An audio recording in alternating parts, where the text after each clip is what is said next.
नमस्कार, आप देख रहे हैं मगही न्यूज। मैं हूं सुधेंदु रमन। इस वक्त महाराष्ट्र से एक बहुत बड़ी खबर सामने आ रही है। मैं आपको बता दूं कि महाराष्ट्र में अजीत पवार जो हैं उन्होंने एनसीपी से बगावत कर दी है। अजीत पवार के बारे में मैं बताना चाहूंगा। अजीत पवार वही है जो जो विधानसभा सभा के चुनाव के परिणाम आने के बाद भी उन्होंने बगावत की थी। एक पत्र उस समय जारी हुआ था जिसमें उन्होंने सभी विधायकों को लेकर समर्थन जो है बीजेपी को समर्थन करने की बात कही थी।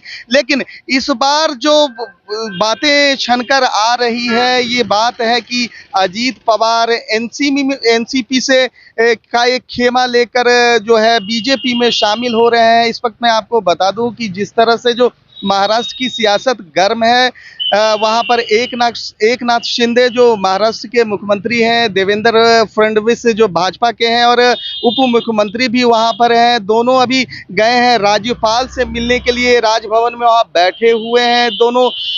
अब वहां पर अजीत पवार का आना है। अजीत पवार आएंगे और औपचारिक जो घोषणा होंगी सबको लेकर वो बीजेपी में शामिल होंगे। मैं आपको बता दूं, जिस तरह से जो विपक्षी एकता को लेकर बैठक हो रही थी बिहार में, नीतीश कुमार ने जो बैठक बुलाई थी विपक्षी एकता को लेकर, शरद पवार भी उसमें शामिल हुए थे। जहां विपक्षी एकता को मजबूत करने की बात कही जा रही थी, वहीं शरद पवार की पार्टी में जो एक बहुत बड़ा खेमा है, बहुत बड़े नेता जाने जाते हैं अजीत पवार, जो शरद पवार के भतीजे भी हैं। ये कला की शुरुआत तब होती है जब पॉज कीजिएगा।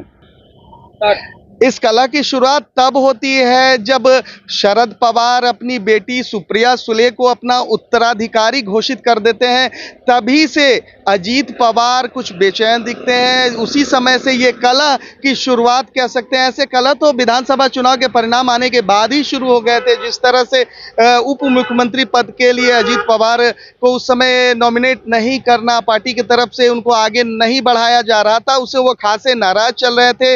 और जो सुप्रिया सुले का, जो शरद पवार की बेटी हैं सुप्रिया सुले, उनका उत्तराधिकारी घोषित होने के बाद वो खासे नाराज थे, पार्टी से नाराज थे, शरद पवार से नाराज थे। मैं आपको बता दूं कि जिस तरह से ये घटनाक्रम महाराष्ट्र में चल रहा है, एकनाथ शिंदे ने पहली मैं आपको बताऊं दूं कि शिवसेना से बड़ी फूट होके एकनाथ शिंदे ने एक अलग पार्टी बनाई, शिवसेना उसका नाम दिया गया, उनको मान्यता भी दी गई थी। उसके बाद से ये दूसरा कह सकते हैं भूचाल एक तरह से वहां की राजनीति में आया है।